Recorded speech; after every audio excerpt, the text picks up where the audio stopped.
Well, howdy, pilgrims. It's the toilet zone. And we're making another beat here because that's what this channel's for. So that's what I'm gonna do with it. So today, there's nothing really, nothing specific. I'm just gonna try to make a good track because that is surprisingly difficult sometimes. You suck! So I went ahead and chopped up a sample here. I usually don't work with samples too much unless they're like the rap loops. But here I'm using the beginning, the intro of a track called Angelo by I can't remember. It's like the Youngsters Orchestra, I think. It's something I heard at a quinceañera I was working, and it was cool. So I chopped it up, and I'm actually using SQ1 Plus, which is what I use to build tracks normally in a DAW setting because it's got an 8-track sequencer. And you can use any one of those tracks to control MIDI things. So I just run everything together, and then I can use, I'm not limited to what's on here. I can literally use anything I have.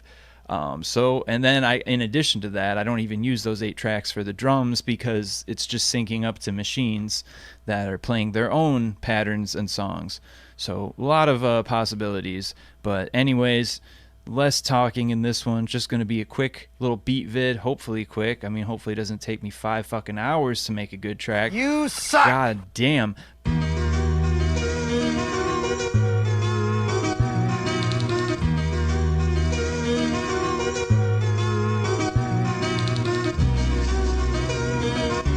So I've got 4 little sections there. I split it up so that I can, make it better line up with the beat. Because with the old samplers, it's kind of hard to just, put a clip in there and have it sound perfect.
Here a mug, there a mug, everybody chug a lug. Here a mug.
lot of shit going on there, but that is a track. So I'm basically just gonna do what I did in the last video, last two videos, whatever, run everything off individually into FL so that I can edit it later.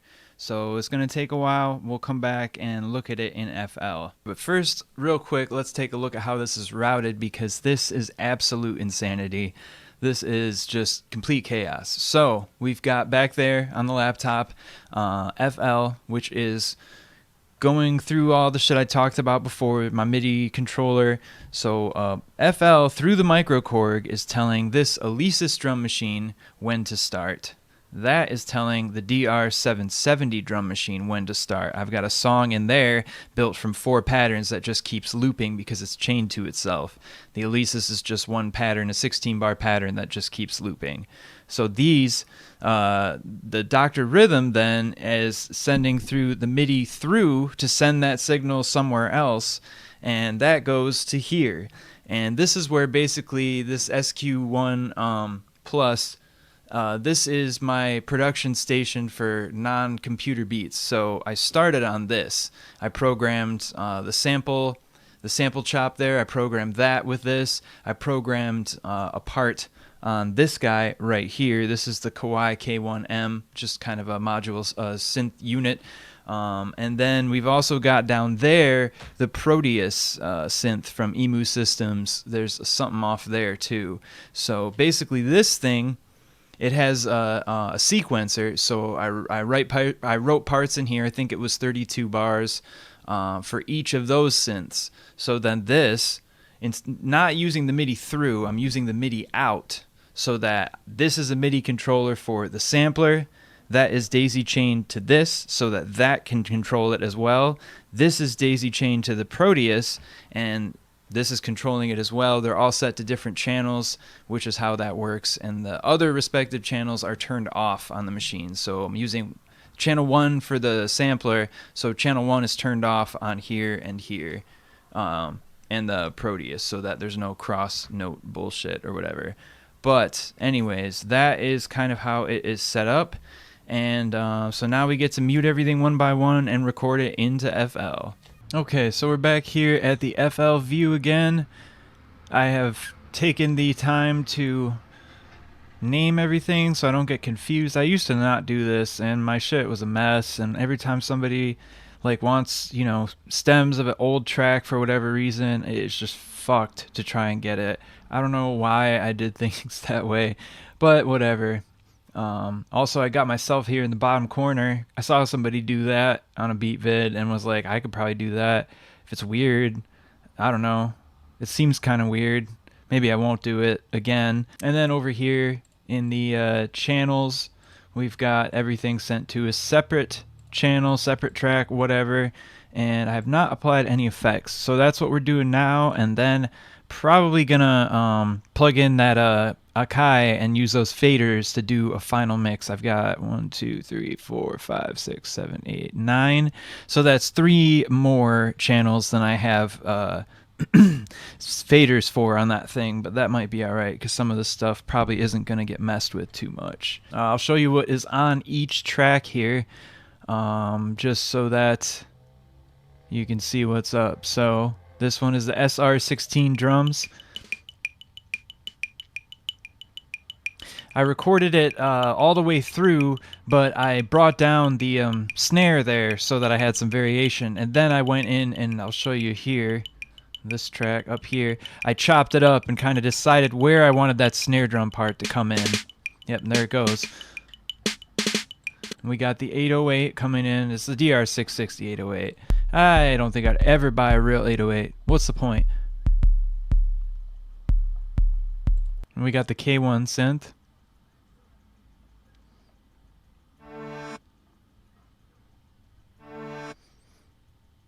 And I've kind of mixed that so that it sounds like the sample that I'm using. It sounds like a little reversed part of the sample, but it's not. It's a separate thing. These are the main drums.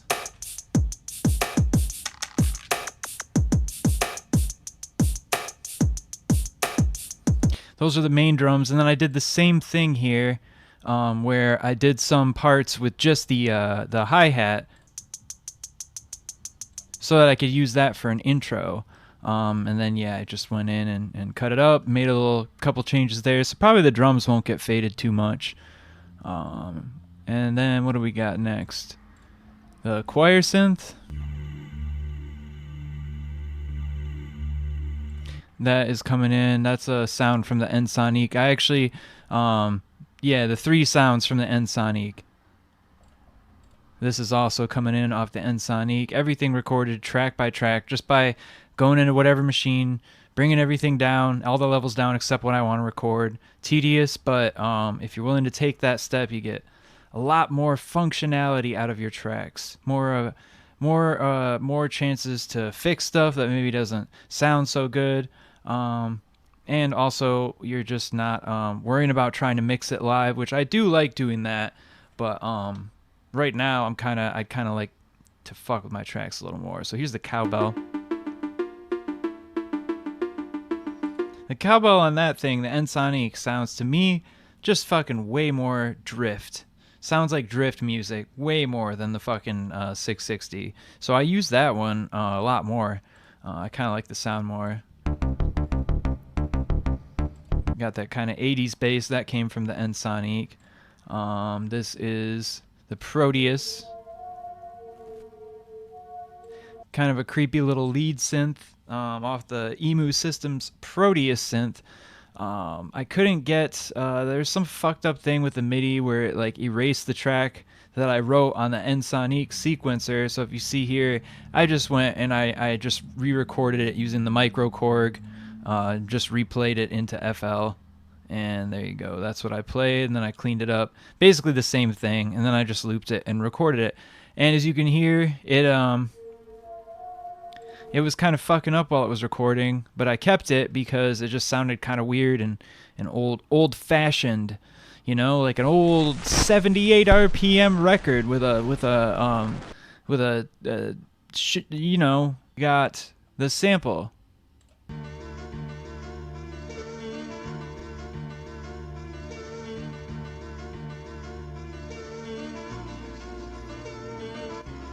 And you can hear it with this. How it kind of sounds like it's on the same thing, and I'm gonna mix it and make it even more like that. And that is from that old Tejano record. I don't remember what it was, but I said earlier. We'll go through one at a time, and I'm just gonna add the VSTs here.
Okay, so I'm pretty pleased with how that sounds so far.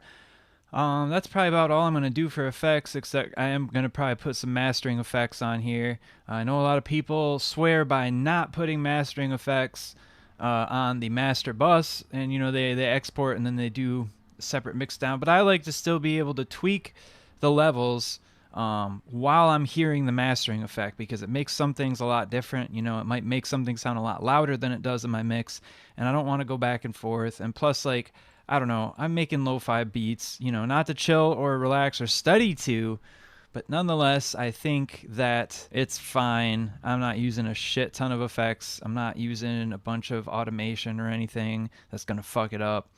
And yeah, and I don't use very many mastering effects either. I might use Isotope Ozone.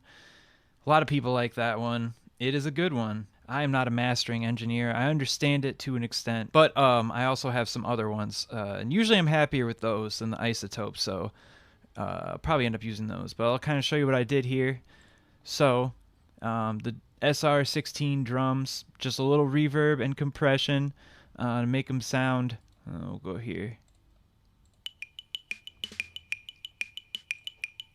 The compression, I'm going pretty hard even though it's already coming in compressed, just because I just want to even out the notes a little. And this is a very large delay. I have the lows cut almost completely, and I have the highs almost, halfway up, so that it's only echoing really on the those little clav notes. So then we got the 808.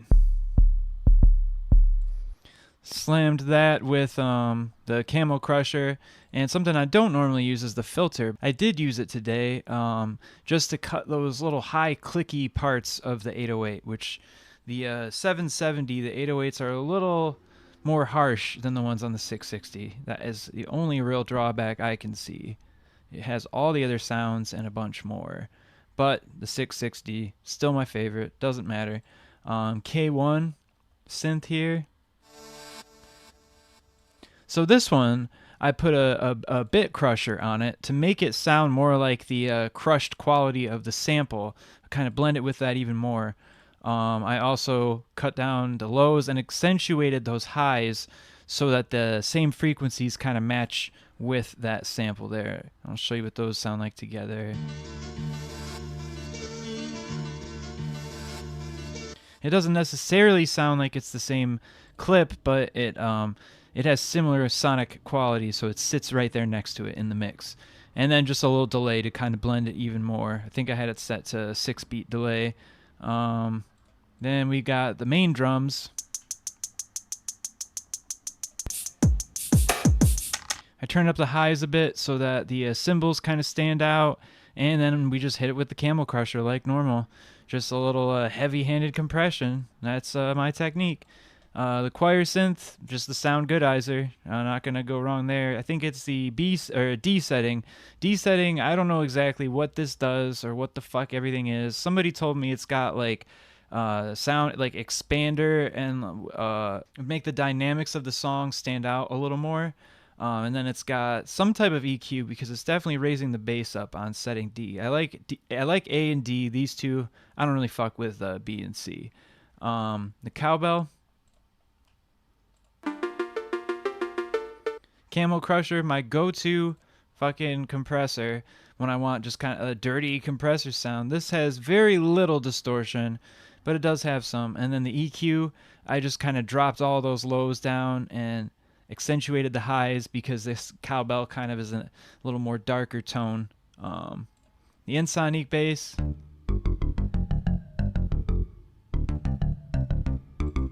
Something else you might have noticed is that maybe just the panning. So I've got the K1 panned so that it kind of matches the sound of that sample, which has, the sample is from a record, so it's got its own mixing. So I'm trying to kind of match it to that. The cowbell, I have that over on the right side of the mix a little bit because it's kind of intertwined with this bass line. They kind of the rhythm is similar, the notes are different, so it's this weird harmony that kind of, I didn't mean to do it, but it sounds kind of cool. So then the bass is panned a little bit the other way, and I will usually pan my bass is. If I'm using more than one, you'll see the 808 is panned a little bit the other way. And then the kick from this is the main kick is just right in the middle. You don't want your 808s and your kicks right dead center. You don't want everything bassy dead center, or it will just get overwhelming. It'll sound muddy. So you always, and this goes for like live music. That's, this is like one thing I learned in recording school that is pretty much across the board true. So if you're recording a live band, you don't want the kick and the bass player to be sitting right in the middle either. So, for my mixes, I would usually have the bass guitar going a little bit to the left or the right, but not that much. You see, it's 12% for this one. This one's a little harder, so that it doesn't, so that you can differentiate between these two melodies here. And then the Ensoniq bass, I've also got this Valhalla. This is like, as far as free plugins go, this is like one of the fucking best. This thing just sounds nuts. You could sync the delay. This shift thing is just fucked. It makes everything sound crazy. And I'm not even using it as a delay, really. I'm using it more as a flange effect, which a flange, is just a series of like really close echoes, basically. So that's kind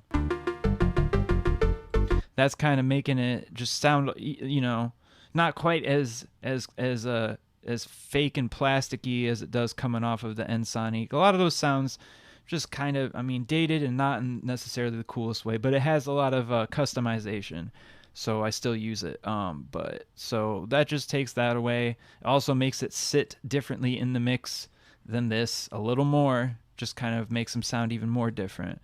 But yeah, so that's that counter melody.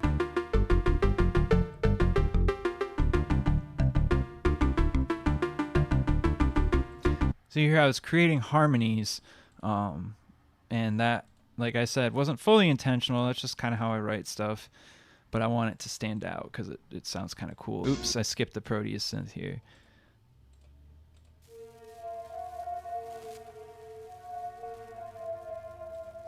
So I added some, sound good eyes. I think I used A because A accentuates the high frequencies more. And then I brought them up even like basically just full so that those weird staticky parts like stay there and you can hear them, because I think that's kind of cool, old sounding. Then I put some auto pan on it, just slight, so it just kind of goes back and forth, gives the track some movement. And it doesn't sit in any one particular spot that way. And then this is another cool freeware plugin, the Lisk Verb. It is weird. I do not fully understand this thing, but from messing with stuff, it's got like all these weird delay settings. You can mess the delay up with an effect like a phaser. It's just, you're gonna have to play with it. It's pretty wild. But if you mess with it too much, you're gonna get it just sounding noisy and bad, and then you're just gonna have to reset it. But eventually, you'll figure out how to do some cool stuff with it.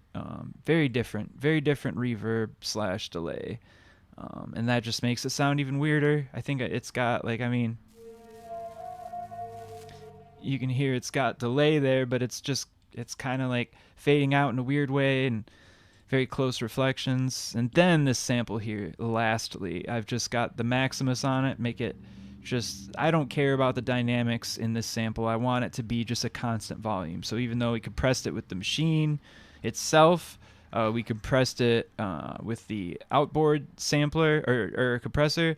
We're hitting it. I think this thing probably has some type of compression in it. So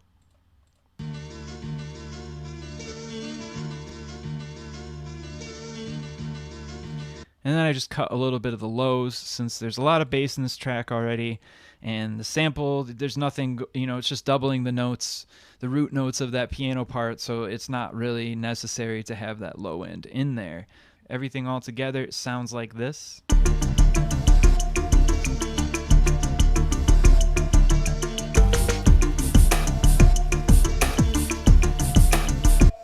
And that's with every sound going at once, which is not how the final mix is going to be. So yeah, now I think I am going to send everything to these faders and just do kind of a little final mix. give the track some more movement. And who knows, there might be something I hear that I'm like, okay, we need to add another VST. Oh yeah, something I wanted to mention now that I've got all this set up. So as you can see,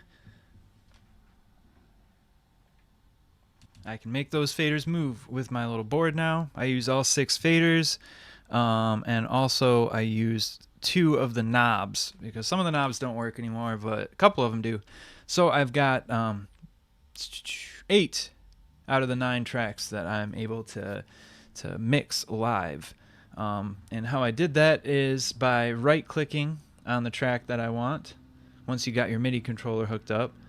And then it says link to controller. I already got that checked, but when you hit it, it'll come up with a little thing that says override generic link or whatever. And basically, once you touch the fader or whatever knob that you on your MIDI controller that you want to use, it assigns it to that. It's really easy. At least with the Akai it is. I'm assuming it's even easier with the less shitty controllers. So that's how I got that set up. So yeah, now we're just going to basically listen through. I'm just going to try some different stuff, see what I like, drop stuff out, bring stuff in, and, you know, just maybe even figure out what I want the focal point of the beat to be. If, you know, it might be something different. So that's what we're doing now.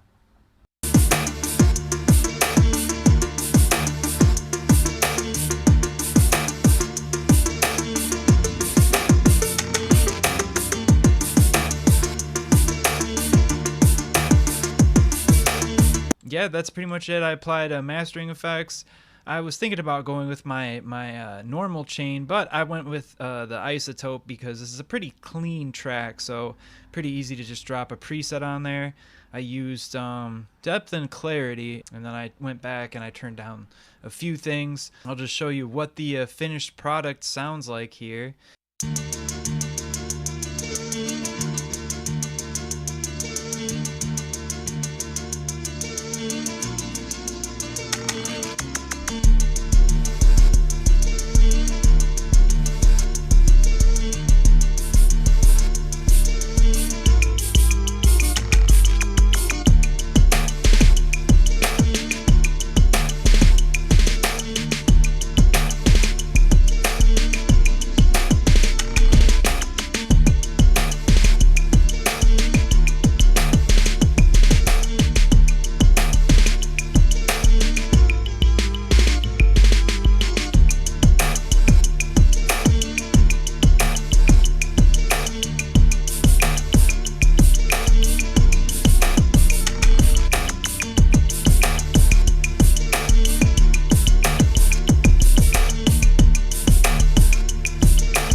we're here wrapping up the video again.